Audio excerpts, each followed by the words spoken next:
So I want to talk now about coherent states and develop a little more advanced ideas related to coherent states and the semi-classical limit. So, coherent states.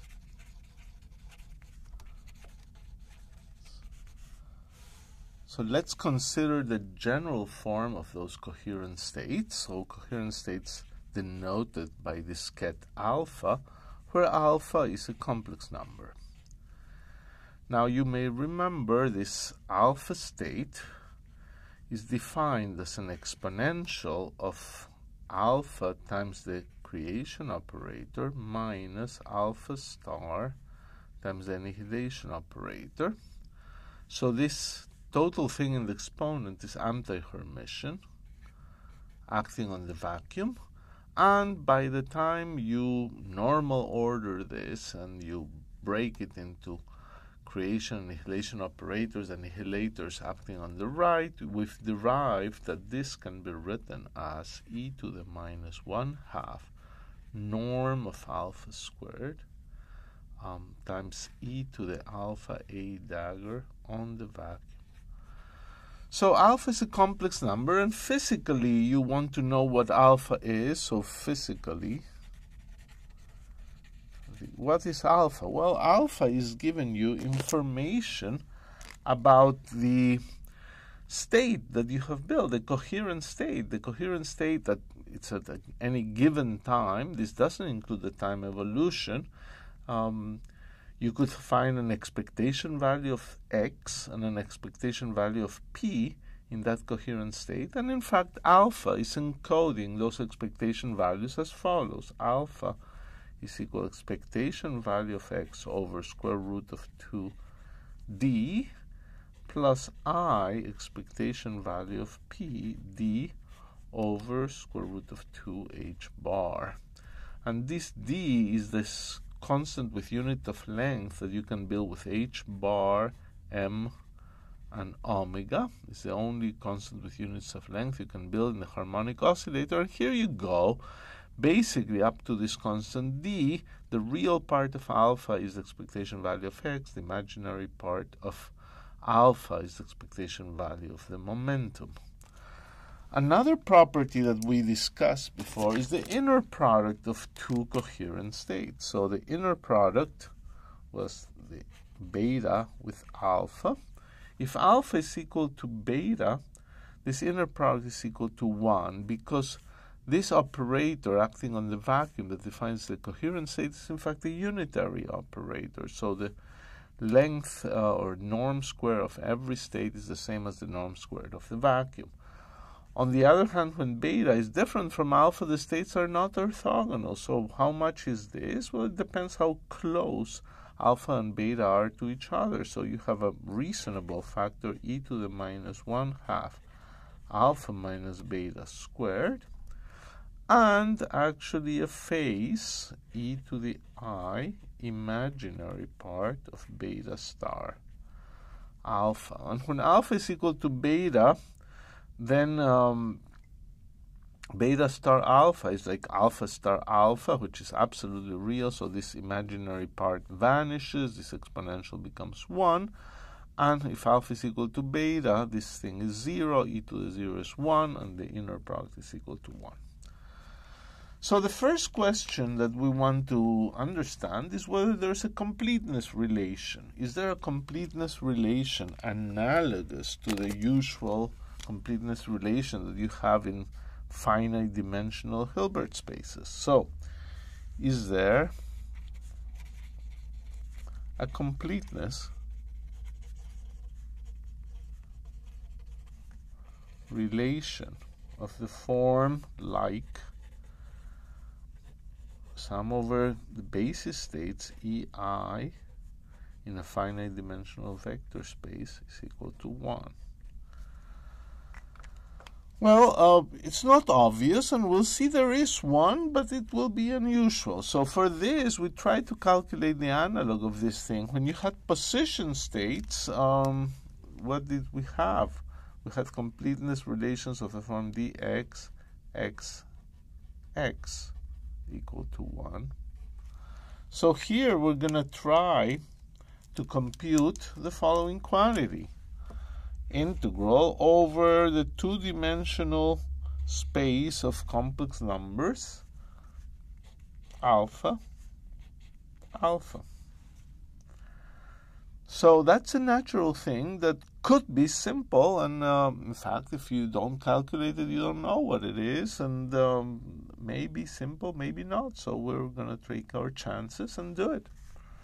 So how do we do it? Well, we'll use this expression here for the coherent state, both for the bra and for the ket. So this would be integral d2 alpha, and you would have e to the minus 1/2 alpha squared e to the alpha a dagger on the vacuum, and on the other vacuum you would have e to the alpha star a.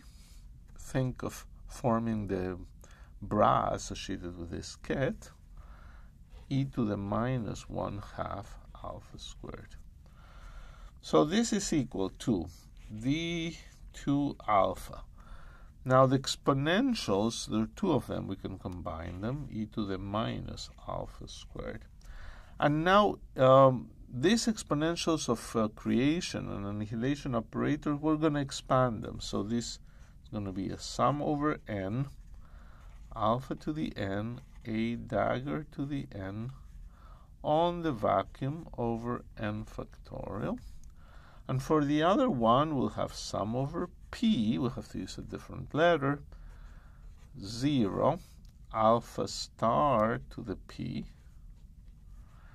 a to the p, maybe I should have written the a closer to the state, it doesn't matter, p factorial. So there we go. We can make it look a little better by writing d2 alpha e to the minus alpha squared, and the two sums together, n comma p. Now recognize that a dagger to the n over square root of n factorial acting on the vacuum is the nth excited state normalized of the harmonic oscillator. So here we can write alpha to the n square root of n factorial.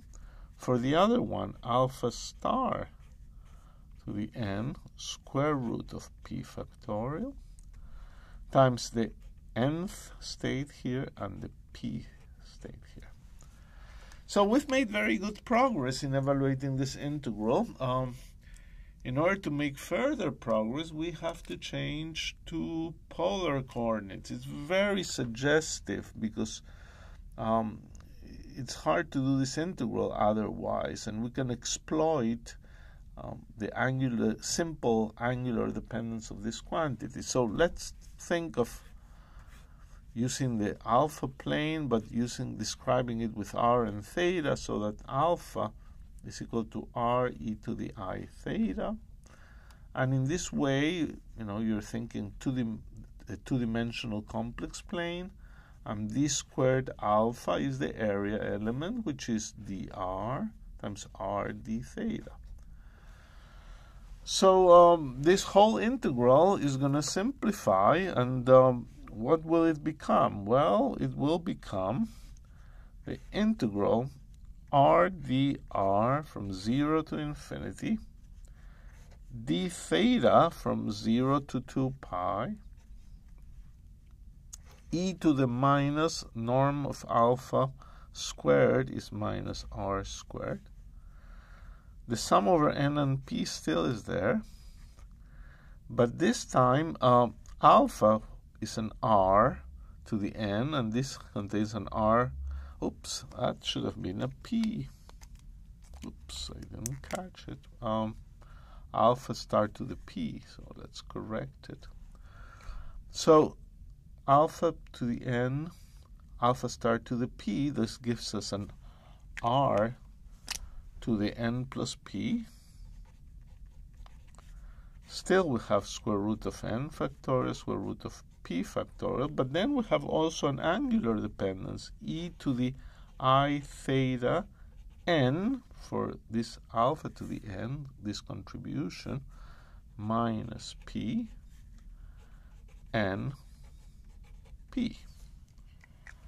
Okay, this looks neat. We can now do the theta integral. So the theta integral, note that integral d theta from 0 to 2 pi of e to the I theta n minus p, that's all we have really in the theta integral. Nothing else has theta dependence. This integral, in fact, vanishes anytime this n minus p is a non-zero integer. It would be a periodic function, and it just totally integrates to 0. Sines and cosines have 0 average. So this can only be non-vanishing if n is equal to p, in which case this exponential is exponential of 0, which is 1, and the integral is 2 pi. So this integral is 2 pi Kronecker delta n comma p. So what do we have from here? Well, we have a 2 pi out integral from 0 to infinity r dr e to the minus r squared. And we still have the sum over n and p. Let's write it, n and p, r to the n plus p, square root of n, square root of p, n p delta n p. Well, this is nice because basically we can set p equal to n and forget about the sum over p. So this is equal to the integral 2 pi times the integral from 0 to infinity r dr e to the minus r squared. Now n becomes p, so becomes r to the sum over n, just the n remains, r to the 2n, n factorial, the 2 factors, square root of n factorial, square root of p factorial, which now becomes square root of n factorial, so the product is just an n factorial, n, n. And we must sum over n. So what can we do here? There's still a helpful change of variables in which you take, so these were ideas for the integrals. So more change of variables. We can take r squared equal to u. That's helpful because there's r squared, and indeed the r dr is dr squared up to using borrowing this 2 in front. So what do we get? Pi. Let's take the sum over n out. Sum over n. 1 over n factorial. N, and we've got the integral from 0 to infinity of du e to the minus u, that's here, and u to the n. Okay, this integral actually is a very nice integral. It's a famous integral. It's the gamma function, and this whole integral is nothing else but n factorial. So these n factorials cancel, and we have pi sum over n of n for all states of the simple harmonic oscillator. So this is just pi times the identity. So we've completed the calculation. The result is pretty nice. Let me rewrite it again and box it. So what do we get? We began here and ended up there. So the whole result is 1 over pi integral d2 alpha is equal to 1. And this is the so-called completeness relation for coherent states.